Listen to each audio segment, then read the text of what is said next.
are a lot of ways to start rewiring our brains and training our brains to see the humor in life more often so that we don't freak out as much. And so one real simple thing to start that process is for the next 7 days, you could start today. For the next 7 days, just write down 3 things you found funny or amusing each day for the next 7 days. People who did that just for a week increase their overall happiness and decrease depressive symptoms for up to 6 months. Welcome to Engage Presents. I'm Engage co-founder and president Jake Olson. In this interview series, I ask Engage talent the most common questions we hear from event planners to help you get to know them and their stories in 15 minutes or less. Thanks for listening.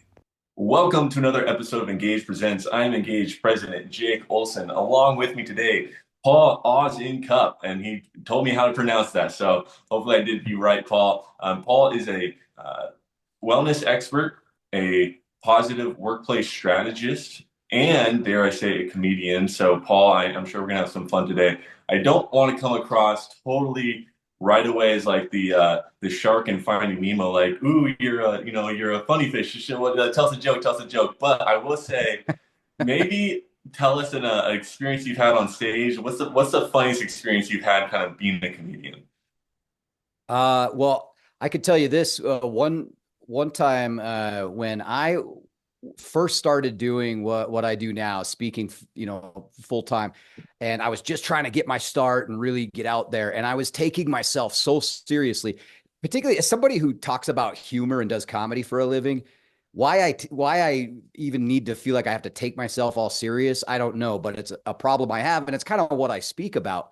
But one of the first opportunities I had was at this big conference in Boston, and there were going to be all these Fortune 500 companies there. And so I was like dialed in. I was going to give my business card out to everybody I saw, and network. And right. So everyone I looked at, hey, my name's Paul. Let's talk. My name's Paul. Let's work together. And I'm talking to this one executive. And when we got done speaking, I said, "Oh, wait a second." And I reach in my pocket to get my business card. I reach in my pocket and I go, "Give me a call sometime." And I hand him my hotel room key. Oh.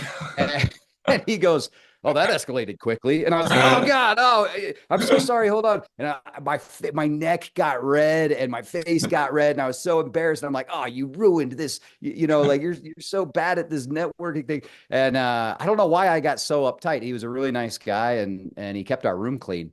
So, but yeah. So I mean, there's all sorts of experiences where another time. I was the 8 a.m. speaker, like the morning opening keynote speaker at this hotel. And you know how they always have like a breakfast buffet in the lobby. And so I got up early to get everything prepared. And I thought, well, I'll just sneak down there real quick and grab a tray of food and bring it back up to my room as I get ready and eat my breakfast as I get ready. So I quickly just threw on the clothes I had on yesterday and went down there to kind of sneak my tray of food. But of course, all the conference attendees are down there. And so I didn't really think about it. I'm just quickly trying to get my food. But every step I took, there was like something moving down my pant leg. Oh, no. And I was like, what is that? What's going on? And it gets about to my knee. And I realized, oh no, that's the underwear I had in my pants from yesterday that I did because I just quickly threw my pants. Oh, I was like, oh gosh, I can't keep walking and let these slip out. So now I'm standing like on one foot, like just a dirty flamingo, like, ah. And I was like, we'll see y'all in a little bit, as I'm kind of like half hopping back to the elevator, back up to my room. Like stiffly. Oh my gosh. Yeah. So, there's always something. Yes. Well, I love it. And I'm happy you bring humor to it. Humor is such a powerful tool. One of my favorite quotes is, "You can't take life too seriously, otherwise you'll never make it out alive." Exactly. Yeah. So share with us some simple ways that anyone can bring, just humor into their life. Yeah, it's a good question. And it's why I do what I do, because there's a lot written about how good humor is for us, but not so much about like, okay, well, how do I get better at it? When am I supposed to start laughing things off in life? Like sure. When I accidentally lock the keys of my rental car in the trunk before I'm supposed to take it back to the airport, like, oh, I'm silly. No, I'm freaking out. But there are a lot of ways to start rewiring our brains and training our brains to see the humor in life more often, so that we don't freak out as much. And so one real simple thing to start that process is, for the next 7 days, you could start today. For the next 7 days, just write down 3 things you found funny or amusing each day for the next 7 days. People who did that just for a week increase their overall happiness and decrease depressive symptoms for up to 6 months.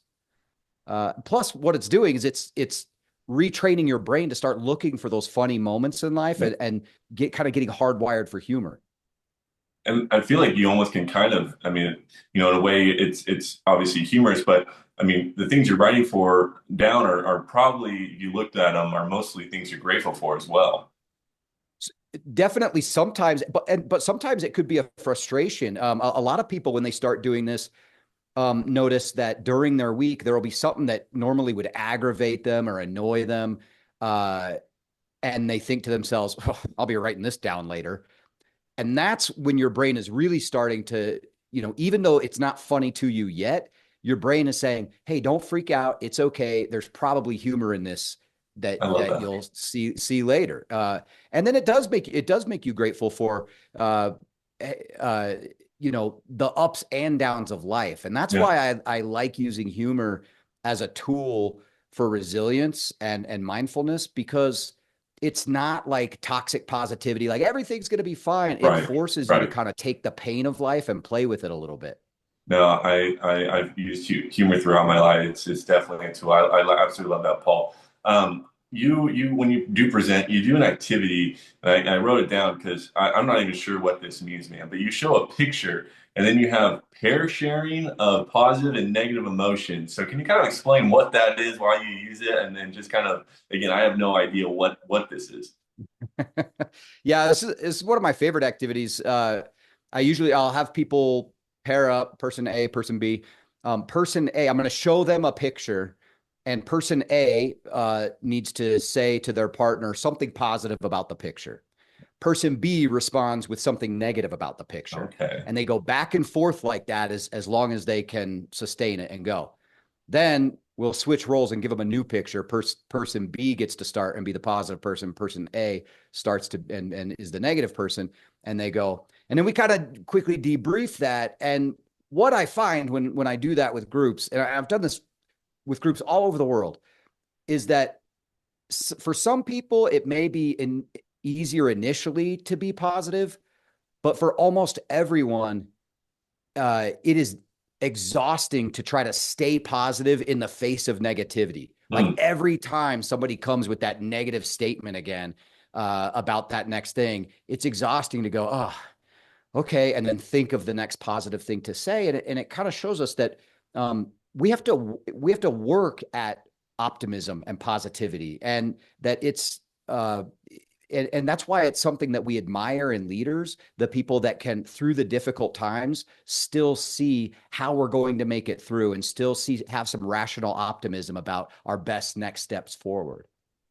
I once heard like it was in the context of like online, like cyberbullying and stuff like that, but it just goes to show, like, between negativity and positivity, that I think like a hurtful message, kind of like a complaint, if you will, but like a hurtful message is like, people remember that 9 or 10 times as much as they do like a compliment or like a positive message. And I just always kind of took that and was like, wow, like that's amazing how much more negativity can stay in our brain. Yeah, unfortunately, that's true. And it is because, we've got this negativity bias in our brain. And when we were, back living in caves, that negativity bias, always looking for what's wrong, helped us survive. But nowadays, when we aren't having to hunt and gather our food and worry about getting attacked by animals, it helped us survive, but it doesn't now help us thrive. It's not as helpful as it used to be. And so we have to kind of train our brain to start seeing, not just focusing on like what I didn't finish today that I wanted to, or the things that didn't go well in my presentation, but also looking at, you know what, here's what I did accomplish. Here's what my team has been doing well lately. And even just a little wins day to day that another activity I do with groups is have them celebrate small wins, like something as small as like, hey, I was traveling this week and I actually ate a salad instead of a burger. Because again, we have to like train our minds to think of those little things and give each other and ourselves a little pat on the back for some of the things we're doing right day to day. I love that. We always said celebrate all wins in football, and I absolutely love that. So when you kind of are trying to balance like this fun positivity with productiveness and being productive as a team, obviously in a corporate setting, kind of how do you balance that, and how can you marry those two ideas? Yeah, that's a really good question. Well, I think that in the great places to work survey, they found that one of the biggest differences between a good place to work, which is the next level down from a great place to work, and the great places to work, the single greatest differentiator is whether or not people feel like they're working at a fun place. And which is surprising because there are questions in there about salary and benefits and inclusiveness and all of that kind of stuff. But the reason for that is because it takes good communication and good leadership and an inclusive workplace and good benefits, all of that just to be a good place to work. Though you have to build on those foundations before you can start going, all right, let's have fun and let's use humor. Humor, I like to call it, is like the sweetener of life. Well, you don't eat a dinner of all sugar and candy, right? You need, that's a little bit of the dessert at the end. And so you really need to build a basis of a high level of trust and respect for each other, good communication, and then we can add on a lot of the humor and fun, which takes us from good to great. I love that. I love it, that example. Lastly, Paul, just you mentioned a couple of strategies you use on stage to kind of engage the audience, and obviously we talked about humor, but just walk us through kind of what is it like to work with Paul, from kind of beginning to end, and just kind of if someone were to be looking at hiring you for an engagement, what would it be like working with you? Again, from pre-call to on stage, kind of the whole thing. Yeah, usually when people reach out via my website, they're going to hear from me or someone from my team within 24 hours. And from there, what I usually like to know, and I've got on my website, there's kind of my three main topics, but I want to know what you're looking for and why, and if there's anything that we can tailor for you to make it just right for your group. And I can always dial up the